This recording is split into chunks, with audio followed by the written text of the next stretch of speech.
Champion trophy শেষ, বাংলাদেশ দলকে এখন ব্যস্ত সময় পার করতে হবে এফটিপি অনুযায়ী, যার শুরুটাই হবে বিপদে পাশে দাঁড়ানো দল জিম্বাবুয়েকে দিয়েই। চলুন এক নজরে দেখে নেওয়া যাক এবছর কোন কোন দলের সাথে ম্যাচ খেলবে বাংলাদেশ এবং সেই ম্যাচগুলোর সময়সূচি।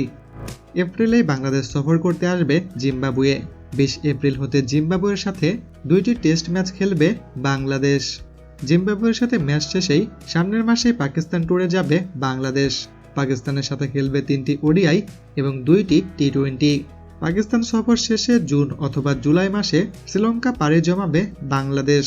শ্রীলঙ্কার সাথে 2টি টেস্ট, 3টি ওডিআই এবং 3টি টি-20 ম্যাচের পূর্ণাঙ্গ সিরিজ খেলবে টাইগাররা। শ্রীলঙ্কা সিরিজ শেষে আগস্ট মাসেই বাংলাদেশে আসবে ইন্ডিয়া। তাদের সাথে রয়েছে 3টি ওডিআই এবং 3টি টি-20। সেপ্টেম্বরে শুরু হবে টি-20 ফরম্যাটের এশিয়া কাপ। যদিও ভেন্যু এখনও ঠিক করা হয়নি, সর্বমোট ম্যাচ হবে 13টি। এশিয়া কাপ শেষে অক্টোবরে বাংলাদেশ আসবে ওয়েস্ট ইন্ডিজ। তাদের সাথে বাংলাদেশ খেলবে 3টি ওডিআই এবং 3টি টি-20। 2025 সালে বাংলাদেশের শেষ সিরিজ হবে আয়ারল্যান্ড সিরিজ। তাদের সাথে রয়েছে পূর্ণাঙ্গ একটি সিরিজ, 2টি টেস্ট, 3টি ওডিআই এবং 3টি টি-20 ম্যাচ খেলবে বাংলাদেশ। এশিয়া কাপ বাদে বাংলাদেশ দল এবছর খেলবে টেস্ট ম্যাচ 6টি, ওডিআই খেলবে 15টি এবং টি-20 ম্যাচও খেলবে 15টি।